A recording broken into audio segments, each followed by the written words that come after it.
Hello friends, welcome to my channel.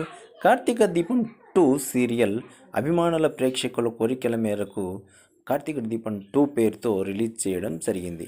కానీ అభిమానులు అనుకున్నట్లుగా కార్తీక దీపం 2 కార్తీక దీపం 1కు సీక్వెల్గా ఉంటుందని అందరూ ఎక్స్పెక్ట్ చేశారు.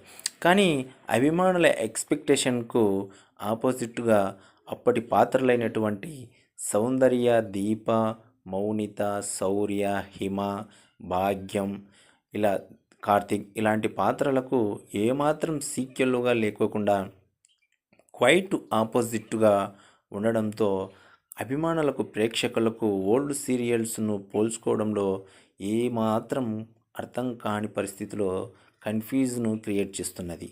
అంతేకాకుండా దీపాకు ఇప్పుడు కార్తీక దీపం 2 సీరియల్లో మరొక వ్యక్తితో మ్యారేజ్ చేసుకోవడం జరుగుతుంది. అది ఎప్పుడు జరిగిందో, ఎందుకు జరిగిందో అనేది అర్థం కాదు. ఇప్పుడున్నటువంటి పాప కూడా ఎలా వచ్చిందో, ఎవరి పిల్లలది ఇది కూడా అర్థం కాదు. మళ్ళీ డాక్టర్ బాబు కార్తీకు ఈ దీపను చూసినప్పుడల్లా వాళ్ళ మధ్య ఏదో కెమిస్ట్రీ, పూర్వపు సంబంధం ఉన్నట్లు ఫీలింగ్స్ క్రియేట్ చేస్తారు. కొత్త ఫాదరు, కొత్త మమ్మీ ఇక్కడ మనం చూస్తుండడం జరుగుతుంది.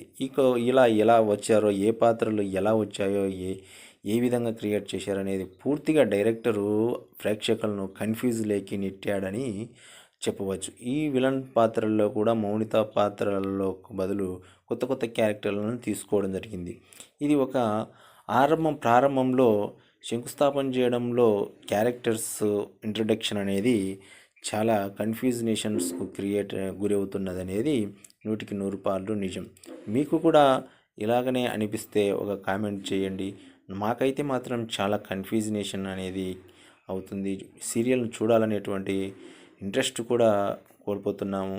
పూర్వపు కార్తీక దీపం 1 సీరియల్ తెలుగు ప్రేక్షకులను ఎంత ఆద్యంతం ఉర్రూతలు ఊగించిందంటే అతిశయోక్తి లేదండి. కానీ కార్తీక దీపం 2 మాత్రం ఆ కార్తీక దీపం 1కు తగ్గ సీరియల్ అయితే కాదని చెప్పవచ్చు.